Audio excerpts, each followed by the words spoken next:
हिरण्मयेन पात्रेण सत्यस्य पिहितं मुखम् तत्त्वं पूषन्नपावृणु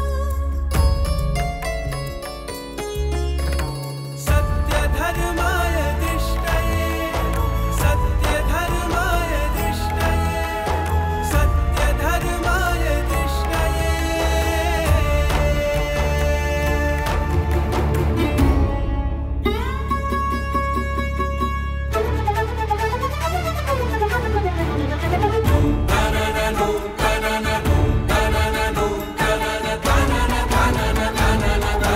हिरण्मयेन पात्रेण सत्यस्य पिहितं मुखम् तत्त्वं पूषन् अपावृणु सत्यधर्माय दृष्टये सत्यधर्माय दृष्टये सत्यधर्माय दृष्टये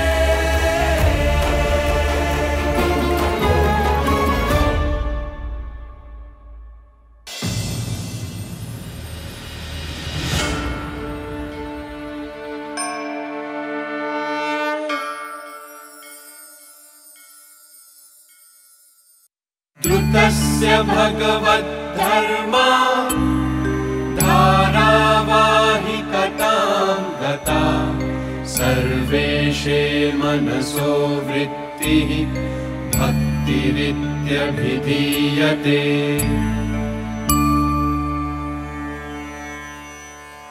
ಯಾವಾಗ ಈಶ್ವರನ ಮಹಿಮೆ ಕೃಪೆ ಹಾಗೂ ಅವನ ಗುಣಗಳ ಸ್ಮರಣೆಯಿಂದ ಮನಸ್ಸು ನಿಮಗ್ನವಾಗುತ್ತದೋ ಹಾಗೂ ಮನಸ್ಸಿನಲ್ಲಿ ಎದ್ದೇಳುವ ಪ್ರತ್ಯೇಕ ವಿಚಾರವು ಈಶ್ವರನತ್ತ ಹರಿಯತೊಡಗುತ್ತೋ ಅಂತಹ ಅವಸ್ಥೆಯನ್ನ ಭಕ್ತಿ ಎಂತಾರೆ.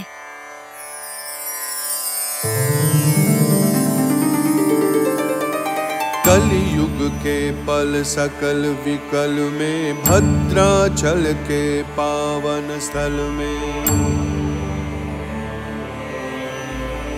कलयुग के पल सकल विकल में भद्राचल के पावन स्थल में अवतीर्ण हुए पुरुषोत्तम के रघुकुल तिलक नरोत्तम के उज्ज्वल भक्त शिरोमणि हे रामदास शत शत प्रणाम हे रामदास शत शत प्रणाम हे रामदास शत शत प्रणाम.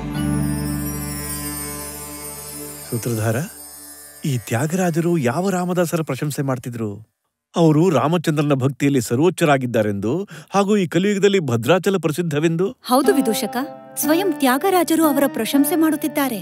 ಅವರು ವರ್ತಮಾನದಲ್ಲಿ ಆಂಧ್ರಪ್ರದೇಶದ ಸಂತಕವಿ ಭದ್ರಾಚಲ ರಾಮದಾಸರಾಗಿದ್ರು. ಅವರು ತಮ್ಮ ಇಡೀ ಜೀವನವನ್ನ ಶ್ರೀರಾಮನ ಭಕ್ತಿಯಲ್ಲಿ ಸಮರ್ಪಿಸಿಕೊಂಡಿದ್ರು. ಆದ್ರೆ ತ್ಯಾಗರಾಜರು ಅವರನ್ನ ಶ್ರೀರಾಮನ ಭಕ್ತರಲ್ಲಿ ಮಹಾನ್ ಅಂತ ಯಾಕೆ ಕರೀತಾ ಇದ್ರು? ಕೇಳ ಬಯಸುತ್ತೀಯಾ ಅವರ ಕತೆ? ರಸಿಕರ ಜೊತೆಯಲ್ಲಿ ನಾನು ಭದ್ರಾಚಲ ರಾಮದಾಸರ ಕಥೆ ಕೇಳೋದಕ್ಕೆ ತಯಾರಾಗಿದ್ದೀನಿ. ಹಾಗಾದ್ರೆ ಕೇಳು. 1620ರಲ್ಲಿ ಆಂಧ್ರಪ್ರದೇಶದ ಕಮ್ಯಂ ಜಿಲ್ಲೆಯಲ್ಲಿ ನೀಲಕೊಂಡಪಲ್ಲಿ ಗ್ರಾಮದಲ್ಲಿ ಲಿಂಗಣ್ಣ ಮಂತ್ರಿ ಹಾಗೂ ಕದಂಬ ಮನೆಯಲ್ಲಿ ಗೋಪಣ್ಣ ಅಂದ್ರೆ ರಾಮದಾಸರ ಜನ್ಮವಾಯ್ತು. ಗೋಪಣ್ಣನ ಇಡೀ ಕುಟುಂಬವೇ ಭಕ್ತಿ ಪರಂಪರೆಯ ರಸದಲ್ಲಿ ಮುಳುಗಿದ್ದರು. ಶುಕ್ಲಾಂಬರಧರಂ ಗಣಪತಿ ಮಂತ್ರಂ ಶುಕ್ಲಾಂಬರಧರಂ ಗಣಪತಿ ಮಂತ್ರಂ ನಿತ್ಯಂ ನಿತ್ಯಂ ಜಪೋ ಜಪೋ. ಚೆನ್ನಾಗಿತ್ತು ಗೋಪಣ್ಣ, ಚೆನ್ನಾಗಿತ್ತು. ಹೇಗಿತ್ತು ಭಜನೆ ಮಾವ? ಬಹಳ ಚೆನ್ನಾಗಿತ್ತು. ಈ ಬಾರಿ ಯಕ್ಷಗಾನ ಉತ್ಸವದಲ್ಲಿ ನಾವು ಚೆನ್ನಾಗಿ ಆಡೋಣ. ಮತ್ತೊಮ್ಮೆ ಹಾಡ್ ತೋರ್ಸು. ಪೂರ್ತಿ ಜೀವನ ಯಕ್ಷಗಾನ ಮಾಡ್ತಾನೆ ಇರ್ತೀಯೋ ಅಥವಾ ಬೇರೆ ಕೆಲಸ ಮಾಡ್ತೀಯೋ? ಹಳ್ಳಿಗೆ ಹೋಗಿ ಯಕ್ಷಗಾನ ಆಡೋದು ಕೆಲಸವೇ ಆಗೋಗ್ಬಿಟ್ಟಿದೆ. ಹಾಡಿ ಕುಣಿಯುವ ಕೆಲಸ ಮಾಡಿ ನೀನು ನಿನ್ನ ಜೀವನ ಹಾಳ್ ಮಾಡ್ಕೊಂಡಿರುವೆ. ಈಗ ಸೋದರಳಿಯನ್ಗೆ ಒಳ್ಳೆ ದಾರಿ ತೋರ್ಸೋ ಬದ್ಲಿಗೆ ಅವನನ್ನು ನಿನ್ ಗುಂಪಿಗೆ ಸೇರ್ಸ್ಕೊಂಡ್ಯಾ? ಅರೆ ಅಕ್ಕ, ನಿನಗ್ ಗೊತ್ತಿಲ್ಲ ಗೋಪಣ್ಣ ಎಷ್ಟ್ ಚೆನ್ನಾಗಿ ಬರೀತಾನೆ ಅಂತ. ಇವನ್ ಗೀತೆಗಳು ಯಕ್ಷಗಾನದಲ್ಲಿ ಎಷ್ಟು ಪ್ರಸಿದ್ಧಿ ಆಗಿದೆ ಗೊತ್ತಾ? ಈ ಭಜನೆ ಬರೆಯೋದ್ರಿಂದ ಇವನಿಗೇನ್ ಒಳ್ಳೇದಾಗತ್ತೆ? ಏನಿಲ್ಲ ಅಂದ್ರೂ ಆ ಅಕ್ಕಣ್ಣನಿಂದ ಏನಾದ್ರೂ ಕಲಿ. ತಾನಶಾಹನ ದರ್ಬಾರಲ್ಲಿ ಅವನು ತುಂಬಾ ನಡೆಯತ್ತೆ. ಅರೆ ಆ ತಾನಾಶಾಹನ ದರ್ಬಾರ್ನಲ್ಲಿ ಕೆಲಸ ಮಾಡ್ತಾನೆ. ಅವರು ರಾಜಭಕ್ತಿಯಲ್ಲಿದ್ದಾರೆ, ನಾವು ರಾಮ ಭಕ್ತಿಯಲ್ಲಿದ್ದೇವೆ. ಇವತ್ ಬರ್ತಾ ಇದ್ದಾನೆ ಅವನು.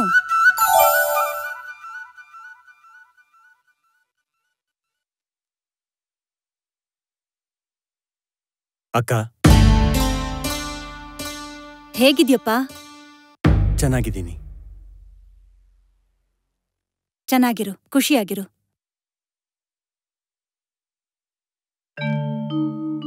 ನೀನಿಲ್ಲೇನ್ ಮಾಡ್ತಿದೀಯ? ನಾನಿಲ್ಲಿ ಹಳ್ಳಿಲಿ ಯಕ್ಷಗಾನಕ್ಕೆ ಬಂದಿದ್ದೀನಿ. ಅಕ್ಕ, ಇವನಿಲ್ಲಿಗೆ ಯಕ್ಷಗಾನಕ್ಕೆ ಬಂದಿದ್ರೆ ಹಳ್ಳಿಯ ಮಂದಿರ ಅಥವಾ ಧರ್ಮಶಾಲೆಯಲ್ಲಿರೋದಕ್ಕೆ ಹೇಳು. ಇವನ್ ಎಲ್ಲಿರ್ಬೇಕು ಇದನ್ನ ನಾನ್ ನಿರ್ಧರಿಸ್ತೀನಿ. ನೀನ್ ಸುಮ್ನೆ ಇರು. ಅಕ್ಕ, ಈಗ ಸಾಕ್, ನಿಲ್ಲಿಸ್ತೀಯಾ?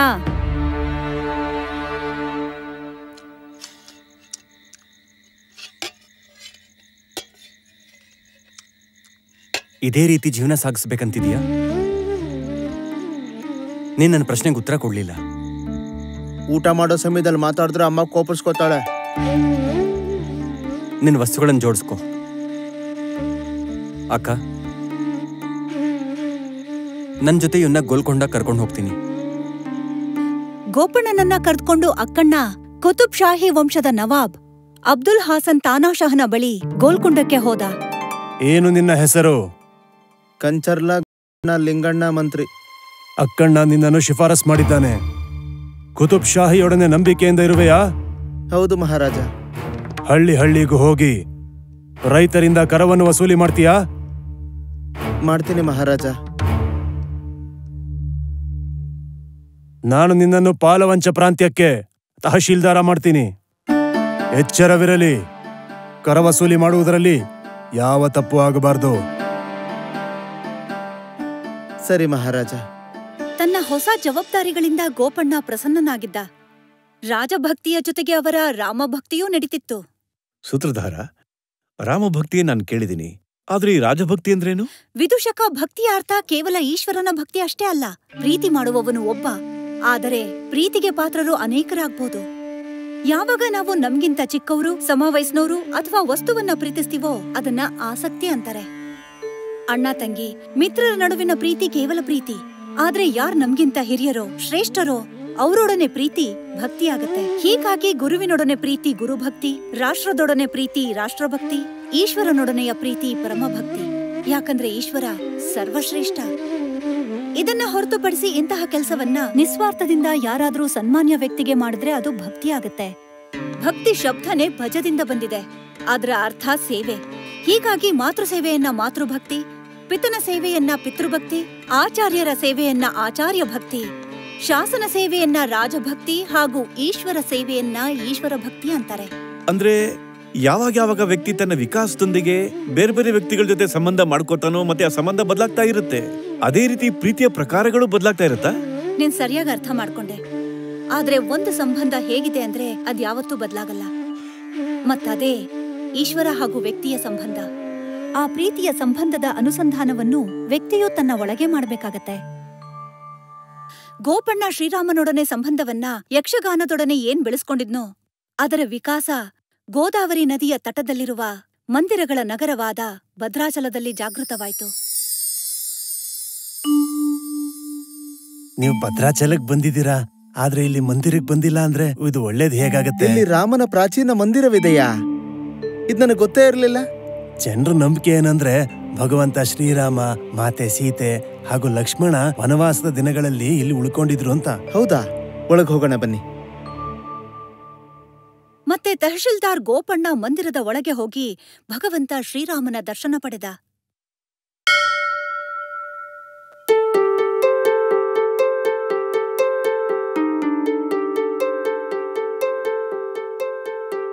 ರಾಮ ರಾಮ ರಾಮ ರಾಮ ಜಯ ರಾಮ ರಾಮ ರಾಮ ರಾಮ ರಾಮ. ಮಾವ, ಭಗವಂತ ಶ್ರೀರಾಮಚಂದ್ರನ ಮಂದಿರವು ಹಾಳಾಗಿದೆ.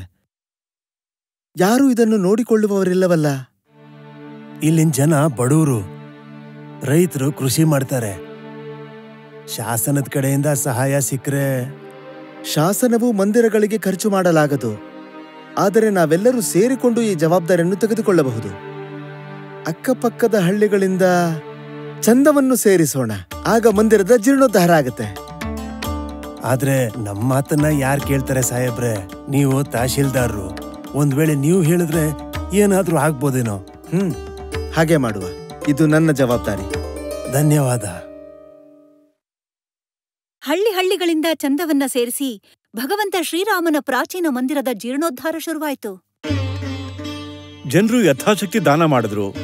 ಧನದ ಜೊತೆಗೆ ಕೆಲವರು ಅನ್ನ ಮತ್ತು ಶ್ರಮದಾನ ಮಾಡಿದ್ರು. ಆದ್ರೂ ಮಂದಿರದ ಕಾರ್ಯ ಪೂರ್ತಿಯಾಗ್ಲಿಲ್ಲ. ಗೋಪಣ್ಣ, ಅಂದಾಜಿಗಿಂತ ಜಾಸ್ತಿ ಹಣ ಖರ್ಚಾಗಿದೆ, ಆದ್ರೆ ಮಂದಿರದ ಕೆಲ್ಸ ಇನ್ನೂ ಮುಗ್ದಿಲ್ಲ. ಈಗ ಬೇಕಾದ ಹಣ ಎಲ್ಲಿಂದ ಬರುತ್ತೆ? ದೂರದ ಊರುಗಳಿಂದ ಶಿಲ್ಪಿಗಳು, ಕೆಲಸಗಾರರು ವಾಪಸ್ ಹೋಗ್ತಿದ್ದಾರೆ. ಫಸಲು ಕೂಡ ಇನ್ನೂ ಬಂದಿಲ್ಲ. ಈ ಪರಿಸ್ಥಿತಿಲಿ ನೀವೇ ಏನಾದ್ರೂ ಸಹಾಯ ಮಾಡಬೇಕು. ನಾನೇನು ಮಾಡಬಲ್ಲೆ?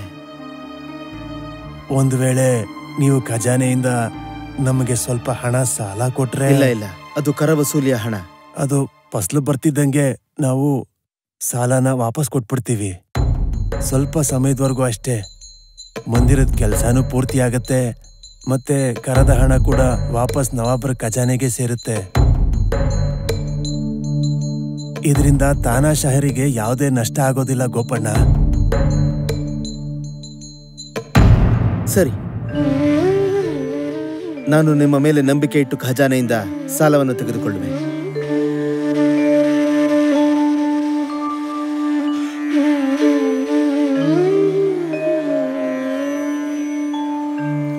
ಮತ್ತೆ ಗೋಪಣ್ಣನ ಸಹಾಯದಿಂದ ಭದ್ರಾಚಲದ ಪ್ರಾಚೀನ ಮಂದಿರದ ಜೀರ್ಣೋದ್ಧಾರ ಕೆಲಸ ಮುಕ್ತಾಯವಾಯಿತು. ಆದ್ರೆ ಆ ವರ್ಷ ಮಳೆ ಸರಿಯಾಗಾಗ್ಲಿಲ್ಲ, ಮತ್ತೆ ಜನರು ಸಾಲವನ್ನ ಹಿಂದಿರುಗಿಸೋದಕ್ಕಾಗ್ಲಿಲ್ಲ.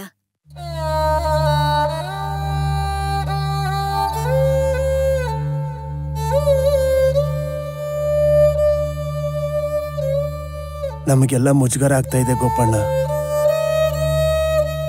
ಈ ವರ್ಷ ಬೆಳೆ ಚೆನ್ನಾಗಿ ಬಂದಿಲ್ಲವೆಂದರೆ ನಿಮ್ಮ ದೋಷವೇನಿದೆ? ಪ್ರಭುವಿನ ಇಚ್ಛೆ ಇದೇ ಆಗಿದ್ದರೆ ಇದೇ ಸರಿ. ನಾನು ಸಾಲವನ್ನು ನನ್ನ ಲೆಕ್ಕದಲ್ಲಿ ಬರೆದಿಡುವೆ. ಮುಂದಿನ ಬೆಳೆಯಲ್ಲಿ ನೋಡೋಣ.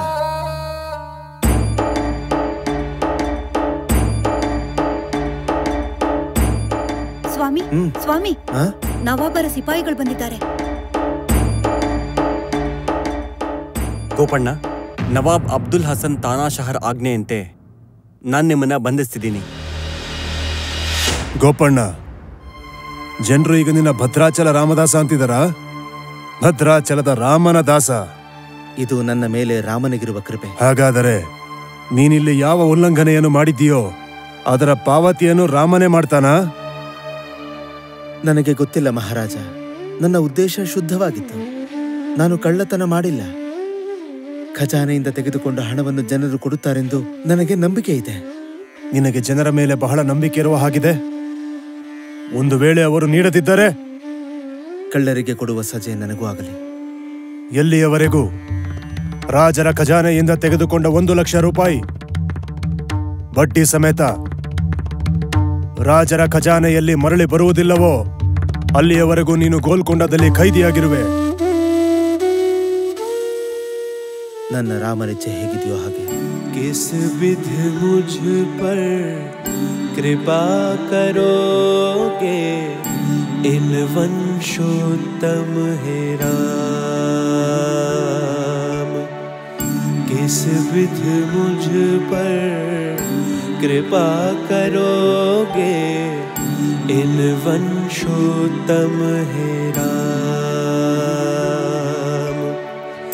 तर भव सागर बिंध सकूना, तर भव सागर बिंध सकूना, कृपा निधान हे राम।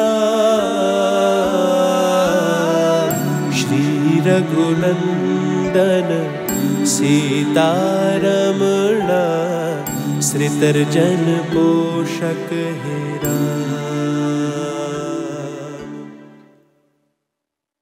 ಅರೆ, ಯಾಕೆ ನೀನು ರಾಮನಿಗೆ ದೂರ ನೀಡ್ತಿದ್ಯಾ? ಇವತ್ತಿನ ತನಕ ಅವನು ನಿನ್ನ ಮಾತನ್ನು ಕೇಳಿಲ್ಲ. ಈಗಲೂ ಸಮಯ ಇದೆ. ನವಾಬರನ್ನ ಕ್ಷಮಿಸ ಕೇಳು. ಬಹುಶಃ ನಿನ್ನ ಬಿಡುಗಡೆ ಆಗಬಹುದು. ನಾನು ಬೇರೆ ಯಾರಿಗೆ ದೂರು ಸಲ್ಲಿಸಲಿ? ಮಗುವು ಅಮ್ಮನನ್ನು ತಾನೇ ಕೂಗೋದು. ನನ್ನನ್ನು ಯಾವ ಸ್ಥಿತಿಯಲ್ಲೇ ಇಟ್ಟರೂ ನಾನು ಖುಷಿಯಾಗಿದ್ದೇನೆ. ಕೊಡು. ನನ್ನ ರಾಮನು 14 ವರ್ಷ ಸುತ್ತಾಡಿದ್ದ. ರಾಮ.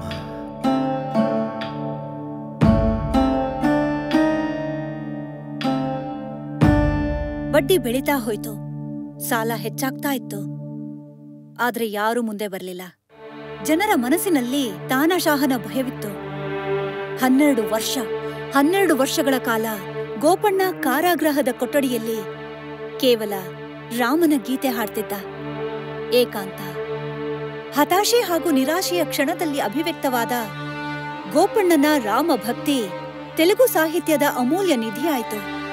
ಮತ್ತೆ ಒಂದು ದಿನ ಇಬ್ರು ಸುಂದರ ಯುವಕರು ಅಬ್ದುಲ್ ಹಸನ್ ತಾನಾಶಹನ ಬಳಿ ಬಂದ್ರು.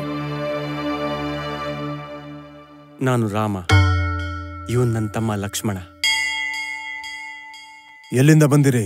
ನಾವಿಬ್ರು ಅಯೋಧ್ಯೆಯಲ್ಲಿರ್ತೇವೆ. ಭದ್ರಾಚಲ ರಾಮದಾಸನ ಬಗ್ಗೆ ಕೇಳಿದ್ವಿ. ಅವರನ್ನ ಬಂಧಿಖಾನೆಯಿಂದ ಬಿಡಿಸೋದಕ್ಕೆ ಬಂದಿದ್ದೀವಿ. ನಿಮಗೆ ಗೊತ್ತಿದ್ಯಾ ಬಡ್ಡಿ ಸಮೇತ ಸಾಲ ಎಷ್ಟಾಗಿದೆ ಅಂತ? ಎಣಿಸಿಕೊಳ್ಳಿ.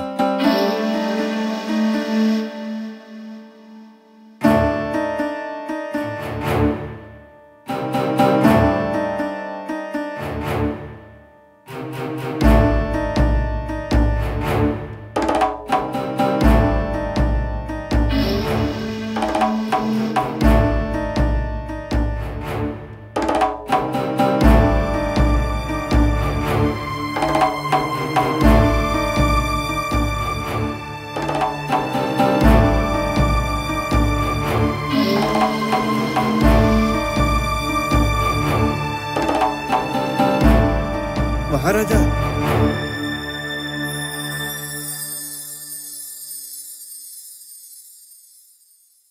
ಪರೀಕ್ಷಿಸಿಕೊಳ್ಳಿ, ಅವು ನಿಜವಾದವು. ರಾಮ ರಾಮ ರಾಮ ರಾಮ ಜಯ ರಾಮ ರಾಮ ರಾಮ ರಾಮ ರಾಮ.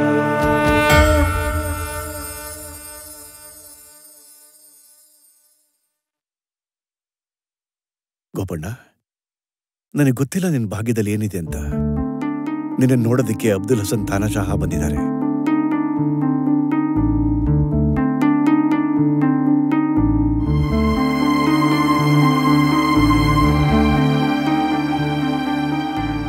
ಗೋಪಣ್ಣ,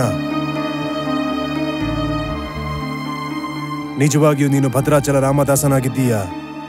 ಇಬ್ಬರು ಹುಡುಗರು ನಿನ್ನ ಸಾಲವನ್ನು ಹಿಂದಿರುಗಿಸಿ ಹೋದರು. ಇಬ್ಬರು ಹುಡುಗರು? ಒಬ್ಬನು ತನ್ನ ಹೆಸರು ರಾಮ ಎನ್ನುತ್ತಿದ್ದ, ಮತ್ತೆ ಇನ್ನೊಬ್ಬ ಲಕ್ಷ್ಮಣ ಅಯೋಧ್ಯೆಯಿಂದ ಬಂದಿರುವುದಾಗಿ ಅವರು ಹೇಳಿದರು. ಅವರು ನನ್ನ ಪ್ರಭುಗಳು. ನನ್ನ ರಾಮ ಲಕ್ಷ್ಮಣರು ಬಂದಿದ್ದರು.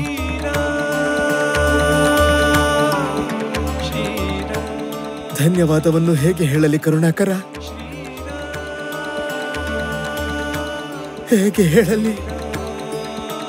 ನಾನು ನಿನ್ನನ್ನು ಮತ್ತೆ ತಹಶೀಲ್ದಾರನಾಗಿ ಮಾಡುತ್ತೇನೆ. ಬೇಡ, ನನ್ನನ್ನು ರಾಮದಾಸನಾಗಿಯೇ ಇರಲು ಬಿಡಿ.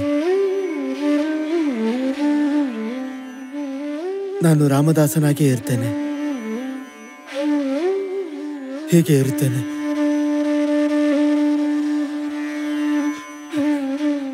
ರಾಮದಾಸನಾಗಿಯೇ ಇರ್ತೇನೆ. ಅಬ್ದುಲ್ ಹಸನ್ ತಾನಾಶಹನಿಗೆ ತನ್ನ ತಪ್ಪಿನ ಅರಿವಾಯಿತು. ಅವನು ಗೋಪಣ್ಣನನ್ನ ಸನ್ಮಾನ ಸಹಿತವಾಗಿ ಪಲ್ಲಕ್ಕಿಯಲ್ಲಿ ಕೂರಿಸಿ ವಾಪಸ್ ಭದ್ರಾಚಲಕ್ಕೆ ಕಳುಹಿಸಿದನು. ಮತ್ತೆ ಮಂದಿರದ ಅಕ್ಕಪಕ್ಕದಲ್ಲಿದ್ದ ಭೂಮಿಯನ್ನ ದಾನವಾಗಿ ನೀಡಿದ. ಇದರಿಂದ ಭದ್ರಾಚಲ ರಾಮದಾಸನ ಉಳಿದ ಜೀವನ ಸುಖವಾಗಿರ್ಲಿ ಅಂತ. ಭದ್ರಾಚಲ ರಾಮದಾಸರು ರಾಮ ಜೀವನದಿಂದ ಪ್ರೇರಿತರಾಗಿ ಅನೇಕ ಪದಗಳನ್ನು ಹಾಗೂ ಗದ್ಯ ಪದ್ಯದಲ್ಲಿ ರಾಮಾಯಣವನ್ನು ಬರೆದರು. ಅವರು ತ್ಯಾಗರಾಜರಂತ ಭಕ್ತ ಕವಿಯನ್ನು ಸಹ ಪ್ರಭಾವಿತಗೊಳಿಸಿದರು. ಹೇ ಚಕ್ರ ಸುದರ್ಶನ ಧಾರಿ, ಹೇ ಚಕ್ರ ಸುದರ್ಶನ ಧಾರಿ, ಹೇ ಚಕ್ರ ಸುದರ್ಶನ ಧಾರಿ, ಹೇ ಚಕ್ರ ಸುದರ್ಶನ कमल नयन करुणा सागर, कमल नयन करुणा सागर, कृपा सिंधु बलिहारे। ರಸಿಕರೇ, ಗೋಪಣ್ಣ ತರ್ಕಬುದ್ಧಿಯಿಂದಲ್ಲ, ಆದರೆ ಶುದ್ಧ ಭಾವನೆಯಿಂದ ಸಂಚಾಲಿತವಾದ ನಿರ್ಣಯಗಳನ್ನ ತೆಗೆದುಕೊಂಡ. ಭಕ್ತಿಯ ಭಾವ ಗೋಪಣ್ಣನಲ್ಲಿ ಎಷ್ಟು ಪ್ರಬಲವಾಗಿತ್ತು ಅಂದ್ರೆ ಅವರು ಶಾಸನ ಹಾಗೂ ಪ್ರಶಾಸನವನ್ನ ಚಿಂತಿಸಲಿಲ್ಲ. ಸ್ವರೂಪಾನುಸಂಧಾನ ಅಂದ್ರೆ ತನ್ನ ಸ್ವಯಂ ಮೂಲಭೂತ ಸ್ವಭಾವದ ಅನುಸಂಧಾನವನ್ನು ಮಾಡುವುದರಿಂದ ವ್ಯಕ್ತಿ ತಿಳಿತಾನೆ. ಈಶ್ವರನೊಡನೆ ಆತನ ಸಂಬಂಧ ಎಲ್ಲಿಂದನೋ ಬರೋದಿಲ್ಲ, ಎಲ್ಲಿಗೂ ಹೋಗೋದೂ ಇಲ್ಲ. ಆ ಸಂಬಂಧ ಅಪರಿವರ್ತನೀಯವಾದುದಾಗಿದೆ. ಆದರೆ ಬೇರೆ ಪ್ರಾಪಂಚಿಕ ಸಂಬಂಧಗಳು ನಿರಂತರವಾಗಿ ಬದಲಾಗ್ತಾ ಇರುತ್ತೆ. ಯಾವ ರೀತಿ ವ್ಯಕ್ತಿ ಅಪೂರ್ಣ ಹಾಗೂ ಪೂರ್ಣದ, ರಚಿತ ಹಾಗೂ ರಚನೆಕಾರನ ಈ ಸಂಬಂಧವನ್ನ ಅರಿತುಕೊಳ್ತಾನೋ ಆಗ ಅವನು ಭಕ್ತಿಯ ಸರಿಯಾದ ಅರ್ಥವನ್ನ ಅರಿತುಕೊಳ್ತಾನೆ. ಆಗ ಅವನು ಅಸ್ಥಾಯಿ ಪ್ರೀತಿಯನ್ನ ಬಿಟ್ಟು ಸ್ಥಾಯಿ ಭಕ್ತಿಯತ್ತ ಸಾಗುತ್ತಾನೆ. ನಾರದ ಭಕ್ತಿ ಸೂತ್ರದಲ್ಲಿ ನಾರದರು ಹೇಳಿದ್ದಾರೆ, ಸಾತೋ ಅಸ್ಮಿನ್ ಪರಮ ಪ್ರೇಮರೂಪ. ಈಶ್ವರನಿಗೆ ಸರ್ವೋಚ್ಚ ಪ್ರೀತಿ ಭಕ್ತಿಯಾಗಿದೆ. ಪ್ರೀತಿಯ ಪ್ರಗತಿ ಪ್ರೇಮಿಯ ಜೊತೆ ತಾದಾತ್ಮ್ಯವನ್ನು ನಿರ್ಭರಿಸುತ್ತೆ. ಎಷ್ಟು ಅಧಿಕವಾದ ತಾದಾತ್ಮ್ಯ ಅಷ್ಟೇ ಅಧಿಕವಾದ ಪ್ರೀತಿ. ಯಾವಾಗ ಒಬ್ಬ ವ್ಯಕ್ತಿ ಇತರರಿಗೆ ನಾನು ನಿನ್ನನ್ನ ಪ್ರೀತಿಸ್ತೀನಿ ಅಂತಾನೋ, ವಾಸ್ತವದಲ್ಲಿ ಅವನು ಆ ವ್ಯಕ್ತಿಯೊಡನೆ ತನ್ನ ತಾದಾತ್ಮ್ಯವನ್ನ ಅಭಿವ್ಯಕ್ತಪಡಿಸ್ತಾನೆ. ಇದರಿಂದ ಒಬ್ಬನ ಸುಖ ಇನ್ನೊಬ್ಬನ ಸುಖ ಹಾಗೂ ಒಬ್ಬನ ದುಃಖ ಇನ್ನೊಬ್ಬನ ದುಃಖವಾಗತ್ತೆ. ಮತ್ತೆ ಭಕ್ತ ಹೇಗೆ ಹೇಗೆ ಭಕ್ತಿಯಲ್ಲಿ ಪ್ರಗತಿ ಹೊಂದುತ್ತಾ ಸಾಕ್ತಾನೋ ಹಾಗೆ ಹಾಗೆ ಅವನು ಎಲ್ಲಾ ವ್ಯಕ್ತಿಗಳಲ್ಲಿ ಹಾಗೂ ಎಲ್ಲಾ ವಸ್ತುಗಳಲ್ಲಿ ಈಶ್ವರನನ್ನೇ ನೋಡ್ತಾನೆ. ಆಗ ಅವನ ಮನಸ್ಸಿನಲ್ಲಿ ಯಾರ ಬಗ್ಗೆಯೂ ಘೃಣವಿರಲ್ಲ, ಆದರೆ ಎಲ್ಲರ ಬಗ್ಗೆ ಪ್ರೀತಿ ಇರುತ್ತೆ. ಪ್ರೀತಿಯಿಂದ ಪ್ರೀತಿ ವರ್ಧಿಸುತ್ತೆ. ಸರ್ವಾಣಿ ಕರ್ಮಾಣಿ ಮಯಿ ಸನ್ಯಸ್ಯ ಮತ್ಪರಃ ಅನನ್ಯೇನೈವ ಯೋಗೇನ ಮಾಂ ಧ್ಯಾಯಂತ ಉಪಾಸತೆ ತೇಷಾಮಹಂ ಸಮುದ್ಧರ್ತಾ ಮೃತ್ಯು ಸಂಸಾರ ಸಾಗರಾತ್ ಭವಾಮಿ ನ ಚಿರಾತ್ ಪಾರ್ಥ ಮಯ್ಯಾವೇಶಿತ ಚೇತಸಾಂ. ಯಾರು ಕೇವಲ ನನ್ನನ್ನು ಆಶ್ರಯಿಸಿದ್ದಾರೋ, ಯಾರು ತಮ್ಮ ಎಲ್ಲಾ ಕರ್ಮವನ್ನು ನನಗೆ ಸಮರ್ಪಿಸಿದ್ದಾರೋ, ಯಾರು ನನ್ನ ಆರಾಧನೆಯಲ್ಲಿ ನಿರಂತರವಾಗಿ ಲೀನರಾಗಿದ್ದಾರೋ, ಏಕಾಗ್ರ ಚಿತ್ತದಿಂದ ನನ್ನ ಭಕ್ತಿ ಮಾಡ್ತಾರೋ ಅವರನ್ನ ನಾನು ಶೀಘ್ರವಾಗಿ ಜನ್ಮ ಹಾಗೂ ಮೃತ್ಯು ಸಮುದ್ರದಿಂದ ಹೊರತರ್ತೀನಿ. ಯಾಕಂದ್ರೆ ಅವರ ಮನಸ್ಸು ಸರ್ವದಾ ನನ್ನಲ್ಲಿ ಸ್ಥಿತವಾಗಿರುತ್ತೆ.